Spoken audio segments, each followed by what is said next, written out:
Good morning, सुप्रभात, केम छो, सलाम। उम्मीद है आप सब लोग बेहतर होंगे, अपना ध्यान रख रहे होंगे। कुछ बच्चों ने मुझसे पूछा कि सर ये बताइए कि आपके विचार में 100% सफलता का फॉर्मूला क्या है। क्या आप मानते हैं कि कोई ऐसा प्रयास हो सकता है जिससे कि हम 100% सफल हो सके, 100% हमको सक्सेस मिल सके, है ना। आज मैं 2-3 इंपॉर्टेंट प्रश्नों पर बात करूंगा। तो पहला तो क्वेश्चन ये था, एक बात और बता दूं आपको कि मैं जो आप वीडियो देखते हैं इसमें यदि आपको कुछ पूछना है, पर्टिकुलर इस टॉपिक पे कुछ बात चाहते हैं मैं बात करूं, तो आप अपने कमेंट में उसको डाल दिया कीजिए। मेरी टीम मुझे बताएगी कि सर ये इस तरह के कमेंट आए हैं, तो मैं उस पर जो है वो अगला सेशन आप उस पर जरूर लूंगा मैं, ठीक है ना। रिलेवेंट होगा, सबके भले का होगा, सबके काम का होगा, जरूर लूंगा मैं। तो 100% सफलता का सिर्फ एक ही नियम है, वो ये है कि यदि आप चाहते हो कि 100% सफलता मिले तो आपको मानना पड़ेगा लॉ ऑफ एंट्रोपी को, एंट्रोपी के नियमों को मानना पड़ेगा। अब आप बोलोगे सर एंट्रोपी का नियम का मतलब क्या है। एंट्रोपी का मतलब है लगातार सिस्टम डिसऑर्डर की ओर बढ़ रहा होता है। कोई भी सिस्टम जो है लगातार डिसऑर्डर की ओर बढ़ रहा होता है, बिखर रहा होता है, ठीक है। और उसमें ऊर्जा का ह्रास होता है, लॉस ऑफ एनर्जी होता है। कोई भी सिस्टम जो है लगातार जब भी इस सिस्टम को चालू करोगे वो बिखरने की ओर आगे बढ़ेगा, वो लॉ ऑफ एंट्रोपी कहते हैं। और जो ऑर्डर लाइनेस से रेंडमनेस की ओर जाएगा, मतलब बिखराव जो है वो प्रकृति के नियमों में शामिल है। इसीलिए दुनिया में कोई भी सिस्टम ऐसा नहीं बना है जो 100% इफिशिएंट हो। दुनिया में कोई भी सिस्टम ऐसा नहीं बना है जो 100% इफिशिएंट हो कि 100% इनपुट और 100% आउटपुट निकल जाए। That is not possible. नहीं पॉसिबल है बेटा कि 100% इनपुट और 100% आउटपुट निकल जाए। अब तुम खुद बताओ मेरे को, यदि तुम चाहते हो 100% आउटपुट, कि तुम सफलता को 100% इंश्योर करना चाहते हो, 100% आउटपुट चाहते हो, तो तुमको इनपुट 100% देना होगा या मोर देन 100% देना होगा। बताओ, चलो समझदार हो ना। तो तुम खुद बताओ कि यदि दुनिया में कोई भी सिस्टम ऐसा नहीं है जो 100% इनपुट से 100% आउटपुट दे सके, कुछ ना कुछ सिस्टम में लॉस जरूर होता है। कहते हैं दुनिया में सबसे इफिशिएंट जो सिस्टम है वो भी 60% से ऊपर नहीं कर पाते ये चीज। ये कन्वर्जन 60% के ऊपर है ही नहीं है। अब एक आध दो एक्सेप्शन यदि आप बताने का फिजिक्स में यहाँ लिखा है वहां लिखा तो बात अलग है, पर नेचुरल वर्ल्ड में आप देखो तो कोई सिस्टम ऐसा है ही नहीं, 40% के ऊपर नहीं है। जो आप खाना खाते हो उससे ग्लूकोज निकलता है, ग्लूकोज से जो हमारी सिस्टम एनर्जी निकालता है वो भी 40% के आसपास ही है। दुनिया के सबसे इवॉल्व सिस्टम में भी 100% इनपुट से 100% आउटपुट नहीं निकल सकता है। यदि तुम चाहते हो आउटपुट 100% रहे तो इनपुट मोर देन 100% रखना पड़ेगा। यस, इसका मतलब जो तुम्हारे प्रयास तुम कर रहे हो कि भाई इतना काफी है निकलने के लिए, वो कभी काफी क्यों नहीं पड़ता है, क्योंकि वो 100% इनपुट है, 60% आउटपुट आता है। पढ़ रहे हैं हम 600 नंबर के लिए, आते हैं 500 नंबर। पढ़ रहे हैं 650 नंबर के लिए, आते हैं 600 नंबर, 580 नंबर। पढ़ते हैं यदि हम 720 मार्क्स के लिए तो आते हैं फिर 650 660 नंबर आते हैं। और पढ़ रहे हैं हम फोड़ देने के लिए तो फिर 720 भी आते हैं। मतलब 720 के ऊपर के लिए कि जो तू जहां से पूछेगा भाई हमको सारे प्रश्न आ रहे होंगे, 200 क्वेश्चन डालेगा, 800 नंबर का हमें आ रहा होगा, हम 720 तेरे को चाहिए, हम करके आएंगे। तो एग्जामिनर भी जो है वो शक पकड़ जाता है फिर वो कि भाई कौन आ गया है ना। फिर हम डायलॉग मार सकते हैं, कहा था ना जब हम आएंगे तो थोड़ी गर्मी बढ़ जाएगी, है ना। तो वो चीज के लिए क्या आपको इनपुट बढ़ाना पड़ेगा बेटा। इनपुट बढ़ाने का मतलब ये कि गाना गा रहे बैठ के रट लो रट लो रट लो। अरे रटने से कभी एग्जाम निकल रहा होता तो पूरा देश रट रहा होता भाई। बैठ के समझ लो, प्रैक्टिस कर लो, खूब सारे एमसीक्यू लगा लो, बार बार रिवीजन कर लो, एक दूसरे से पूछो, फालतू समय खराब नहीं करो। क्यों नहीं एग्जाम निकलेगा? बिल्कुल एग्जाम निकलेगा, ठीक है। तो पहला तो नियम बताया मैंने आपको कि यदि 100% आउटपुट चाहिए तो इनपुट मोर देन 100% होना चाहिए बेटा, ठीक है ना।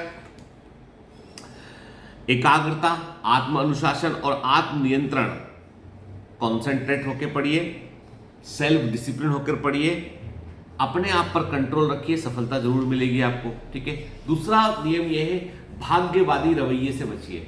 ऐसा हुआ तो वैसा होगा, मेरे साथ किस्मत में ऐसा होगा, सीटें बढ़ जाएंगी तो वैसा होगा, नहीं। आप फॉर्च्यून के भरोसे ना बैठे रहे, क्या भरोसा भाग्य तुम्हारे भरोसे बैठा हो भाई कि तुम कुछ करोगे तो भाग्य चमकेगा। भाई लॉटरी का टिकट नहीं लोगे तो लॉटरी भला कैसे खोलेगी? लॉटरी का टिकट लेने के लिए आपको इन्वेस्ट करना पड़ेगा। किस्मत भी चाह रही छप्पर फाड़ के तुम्हारे पास आना, लेकिन उसको तुम मौका ही नहीं दे रहे हो। तुम्हारी किस्मत में है कि तुम एक खेत में जाओगे, वहां पे खूब सारा खजाना मिल जाएगा, लेकिन तुम खेत तरफ जा ही नहीं रहे हो। तो पॉइंट ये है कि प्रयास तो करते रहने पड़ेंगे भाग्य को साथ देने के लिए। हमेशा किस्मत भी उन्हीं का साथ देती है जो अपने कर्म पर भरोसा करते हैं। ठीक है, फिर दूसरी बड़ी बात ये, कुछ बच्चों ने लिखा कि सर हम लोग तनाव में आ रहे हैं, डिप्रेशन में आ रहे हैं, इसका पता कैसे चल सकता है? क्या आप वाकई में डिप्रेस्ड हैं, तनाव में हैं? क्या आप एक मानसिक ट्रैप में फंस रहे हैं? इसका पता कैसे चल सकता है? तो उसके कुछ सिम्टम्स हैं, जैसे एकाग्रता में कमी आने लगती है। जो हमारी नॉर्मल कैपेसिटी थी चीज़ों को पे कॉन्सेंट्रेट करने की, अपना खुद का जो है वो एक प्रकार से अपने 2 घंटे पढ़ने बैठ गए, 2 घंटे के पहले नहीं उठते थे, वो एकाग्रता कम हो जाती है। बार बार एक सब्जेक्ट पढ़ने बैठते, 15 मिनट बाद इसको बंद करते हैं, दूसरी किताब खोल के उसे पढ़ने लगते हैं, फिर घबरा के फिर तीसरी किताब उठ के पढ़े, मतलब कॉन्सेंट्रेट होकर एक चीज़ को फिनिश नहीं करते हैं। पहला लक्षण ये है कि आप पैनिक हैं, आप पैनिक मोड में, आप घबराए हुए हैं, आप, उसका पहला लक्षण है। दूसरा लक्षण क्या है? हर समय अपने आप को ऐसा लगता है कि मेरी याददाश्त में कमी हो रही है, मैं याद नहीं रख पा रहा हूं, मैं भूल रहा हूं। ये भी तनाव का एक लक्षण है, स्ट्रेस का एक लक्षण है कि आपको पूरे समय ये फीलिंग आती है कि मैं भूल रहा हूं। ठीक है, फिर तीसरा, आपकी सहनशीलता में कमी आ जाती है। आप कोई कुछ बोलता है, आप पलट के बड़बड़ा जाते हैं एकदम से, आपकी सहनशीलता में कमी आ जाती है, चिड़चिड़े जाते हैं बगैर मतलब के, छोटी छोटी महत्वहीन बातों की अधिक चिंता करते हैं आप, जिन बातों को अवॉइड कर देना चाहिए उसकी आप अधिक चिंता करते हैं। आप नींद नहीं आती है रातों में, ये पढ़ाई की बात चल रही है, नींद आना बंद हो जाती है। नींद कब आती है? सोने बैठते हैं, लगता है सोएंगे 8 बजे, पर नींद आती है 10 बजे, 11 बजे। भूख लगना कम हो जाता है, कमजोरी महसूस होती है, पेट खराब रहता है अक्सर कोई बगैर किसी कारण के, कॉन्फिडेंस में कमी आने लगती है, मन में बुरे विचार आने लगते हैं। ये सारे लक्षण तनाव के लक्षण हैं।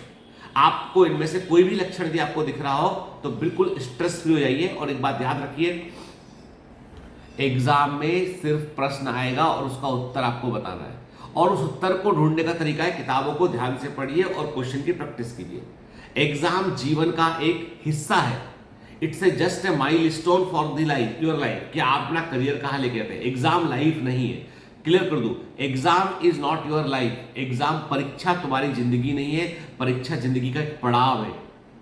तो उसको उतना ही महत्व दीजिए कि हम अपने करियर में यहां से यहां लाना छोड़ना चाहते हैं। हम चाहते हैं कि हम अच्छी एजुकेशन पाए, हम चाहते हैं हम आर्थिक रूप से सक्षम बने, तो उसके लिए प्रयास करना है हमको। ठीक है, अब कल मैं एक न्यूज़ पढ़ रहा था, भोपाल की न्यूज़ थी। हम लोग चूंकि भोपाल को बिलोंग करते हैं, रहते मुंबई में है, पर हमारा पूरा परिवार भोपाल में रहता है, तो हम लोग जो है वो न्यूज़ जरूर पढ़ते हैं उसका। तो एक न्यूज़ था कि किसी लड़की ने 26-27 साल की लड़की थी, उसने सुसाइड किया क्योंकि उसे नौकरी नहीं मिल रही थी। वो पढ़ी लिखी ग्रेजुएट थी, पोस्ट ग्रेजुएट थी, पर उसे नौकरी नहीं मिल रही थी, घर में आर्थिक समस्याएं थी, और तो जो भी कारण था उसने सुसाइड कर लिया। नौकरी के बारे में एक बात बताऊं, इस समय नौकरियां आपको डिग्रियों के आधार पर नहीं मिल रही है।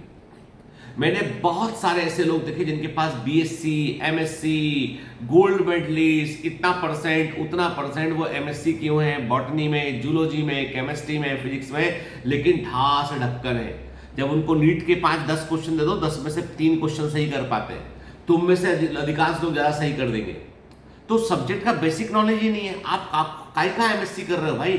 आपको यदि बेसिक, आप यदि केमिस्ट्री से एमएससी कर रहे हैं और आप ऑर्गेनिक केमिस्ट्री के बेसिक इक्वेशन वाले क्वेश्चन गलत कर रहे हैं, तो आपने केवल डिग्री लिया है आपने, तो उस व्यक्ति को हम अपने यहाँ पे डाउट सॉल्विंग फैकल्टी में नहीं रख पा रहे हैं। बताओ, नौकरियां की कमी नहीं है, मैं सच बोल रहा हूं आपसे कि इंडिया में योग्य लोगों की कमी बहुत ज्यादा हो रही है। डिग्रियां बांटना बंद करे कॉलेज, लोगों को सिखाना शुरू करे कि भैया ये काम आएगा, ये काम आएगा, ऐसे पढ़ लो।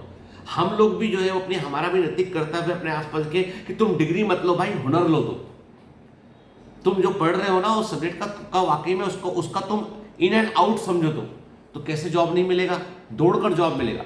हम लोगों ने भी सोचा कि चलो भाई कुछ थोड़ा सा जो है वो अपनी खुद की एक टीम बनाते हैं जो सेल्स वेल्स में हेल्प करेगा। क्योंकि देखो ऐसा है, कोई भी ऑर्गेनाइजेशन चलेगा तो उसमें जो भी बच्चे आते हैं उनको टच करना, पहले हम ये सब नहीं करते थे, पर चूंकि इतना कॉम्पिटिशन है तो सब करने के लिए हम लोग को भी सोचा हमने, तो हमने MBA वाले बच्चों के इंटरव्यूज लिए, कुछ फाइनल किए।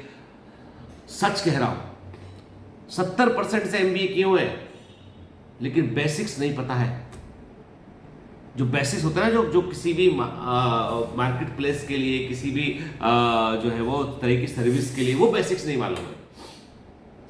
उनको बोला कि तुम बायोमेंटर्स के बारे में स्टडी करके बताओ कि क्या है बायोमेंटर्स, कैसे बच्चों के लिए काम करता है, क्या वैल्यूज है बायोमेंटर्स की। 10 दिन के समय में वो पता नहीं लगा पाए, ना गूगल कर पाए, ना आपके रिव्यूज देख पाए, कुछ नहीं समझ पाए वो क्या है। मतलब जब तक आप ना किसी चीज में इन्वॉल्व नहीं होंगे ना, आप चीजों को इन और आउट नहीं समझेंगे, आप कैसे ग्रो करेंगे। तो पॉइंट ये है कि कागज के डिग्रियां कुछ नहीं, कागज है, लिखा हुआ कागज है बस, किसी तरीके से याद किया अपन ने। जब आप पढ़ते हैं ना, मैं हमेशा बात करता हूं, पढ़ते हैं तो आप इसलिए नहीं पढ़ते कि एग्जाम देके उसको भूल जाएंगे, पढ़ते हैं जिंदगी भर की सीख के लिए, पढ़ते हैं कि वो हमेशा काम आए तुम्हारे, पढ़ते हैं कि वो चीज हमेशा दिमाग में तुम्हारे रहे। अब कभी गौर कर रहा, क्लास 6 की बायोलॉजी की किताब उठाना, 7th 8th 9th 10th 11th 12th, ठीक है, आप क्लास 4th से लेके क्लास 12 तक या 6 से लेके 12 तक जाएंगे, आप फिजिक्स केमिस्ट्री बायोलॉजी में आपको चैप्टर के नाम सेम टू सेम मिलेंगे। हर बार इन्फॉर्मेशन थोड़ी बढ़ती हुई मिलेगी आपको। जो 6th में था ऑलमोस्ट लगभग 7th में था, ऑलमोस्ट 7th का 8th में था, 8th का 9th था। सेम कोर्स को बार बार 12 साल तक पढ़ाया जाता है आपको, ताकि आप उस पर पकड़ बना लें अपनी। हम पढ़ते हैं एग्जाम निकाल के पास करने के लिए, परसेंटेज के लिए। परसेंटेज के लिए पढ़ना बंद कीजिए, योग्यता के लिए पढ़ना शुरू कर दीजिए। क्यों नहीं होगा सिलेक्शन, क्यों नहीं होगी, मिलेगी जॉब कहीं, हमेशा मिलेगी। योग्य लोगों के लिए कोई जॉब नहीं। योग्यता का मतलब है जो व्यक्ति इकोनॉमी के लिए रेडी हो, मार्केट के लिए रेडी हो, वो योग्यता का मतलब है, ठीक है। खैर, लौट के अपने मुद्दे पे आते हैं। तो मेरा मानना ये है कि अभी आपको जब आप पढ़ते हो ना, ये मत सोचा करो कि नीट निकालना है, सब्जेक्ट जानना है, केमिस्ट्री भी जानना है, फिजिक्स जानना है, बायो भी जानना है, ठीक है ना। एनसीईआरटी के अकॉर्डिंग पूरा पकड़ बनाना है अपना। क्यों नहीं एग्जाम निकलेगा, जरूर एग्जाम निकलेगा, ठीक है ना। चलिए, बहुत सारी पढ़ाई की बातें आज मैंने आपसे कर ली है, और एक लास्ट सीख मैं जरूर दूंगा आपको, वो ये है कि जो तुम्हारी अंतरात्मा ना मानती हो ना, जिस काम को तुम्हारा सेल्फ कॉन्शियसनेस अंतरात्मा ना मानती हो ना, ऐसा काम जिंदगी में कभी मत करना। हार से बचने का एक ही तरीका है कि वो काम जो तुम्हारी अंतरात्मा सेल्फ कॉन्शियसनेस अलाउ नहीं करता है, वो काम कभी भी मत करना। कहते हैं रावण का पुत्र मेघनाद, जिसको इंद्रजीत कहते थे, रावण का पुत्र मेघनाद जिसका नाम इंद्रजीत भी था, उसने भगवान जो उसने क्या किया, उसने इंद्रदेव को हराकर लंका में अपने उनका लंका था, लंका में उन्होंने एक बड़े खंबे से बांध के रखा था 6 महीने।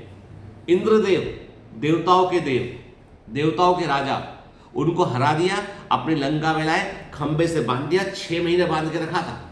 कितना, 6 मंथ। रावण के पुत्र मेघनाद ने, इंद्रजीत बोलते हैं, कोई हराने वाला नहीं था उसको। और उसकी सबसे बड़ी ताकत यह थी कि उसको वरदान था, जब तक वो धर्म के साथ काम, जब तक वो अपने धर्म का पालन करेगा, जब तक वो नीति के पथ पर चलेगा, उसे दुनिया में कोई नहीं हरा पाएगा, तीनों लोक में कोई नहीं हरा पाएगा। रावण से अधिक बलशाली जो उनका पुत्र था मेघनाद, इंद्रजीत, लेकिन वो हारा। क्यों हारा? वो इसलिए हारा कि रावण ने उसको बोला कि देखो ऐसा है कि इन लोगों को यदि अपने को इनका मनोबल तोड़ना है, रावण ने बोला कि यदि हमको भगवान राम की सेना का मनोबल तोड़ना है ना, तो एक काम करो, तुम माया सीता बनाओ। तुम सीता की तुम जो है एक मायावी कृति, एक जो चमत्कार से माया से जो बनता है, वो माया सीता बनाओ और उसको पुष्पक विमान में लेके जाओ वहां पे, और राम के सामने उसका सिर काट दो, ताकि राम को लगे कि सीता को मार दिया है, बाकी सबको लगे कि सीता तो जिसके लिए युद्ध लड़ रहे हैं वो तो अब खत्म हो गई है, अब युद्ध लड़ने पर मनोबल टूट जाएगा उनका। मेघनाद बोलता है ये धर्म विरुद्ध है, ये मैं नहीं करूंगा। ये स्त्री पर हाथ उठाना, चाहे माया ही क्यों ना, स्त्री पर हाथ उठाना धर्म विरुद्ध है, और किसी को छलना ये भी धर्म विरुद्ध है। मैं वीरता से लड़ते लड़ते मर जाऊंगा वो चलेगा, लेकिन मैं धर्म विरुद्ध काम नहीं करूंगा। रावण बहुत प्रिसाइज करता है, बोलता है मैं लंका का राजा, तुम मेरी बात माननी पड़ेगी, तुम्हारा पिता भी हो। फिर वो अपने सेल्फ कॉन्शियसनेस को छोड़कर रावण की बात मानता है वो, और उसी दिन से वो धर्म के विरुद्ध, वो नीति के विरुद्ध, सच्चाई के विरुद्ध, अपनी सेल्फ कॉन्शियस के अगेंस्ट काम करता है। जब वो हार जाता है, कहते हैं उसको हरा पाना असंभव था, लेकिन चूंकि उसने गलती किया, उसने अपनी सेल्फ कॉन्शियसनेस को उसने नहीं माना, उसने कर्तव्य के विरुद्ध काम किया, उसने जो चाह रहा था उसके बगैर काम किया, उसने जो सही था उसको छोड़ के गलत पर काम किया उसने, तो हार गया। तो रामायण की कहानियां बहुत कुछ बतलाती हैं हमको कि क्या क्या क्या क्या क्या क्या हमको जीवन में सीखना है। तो जो सेल्फ कॉन्शियस अलाउ ना करे, कभी वो काम मत करना। चलिए, have a great day, all the best, bye bye.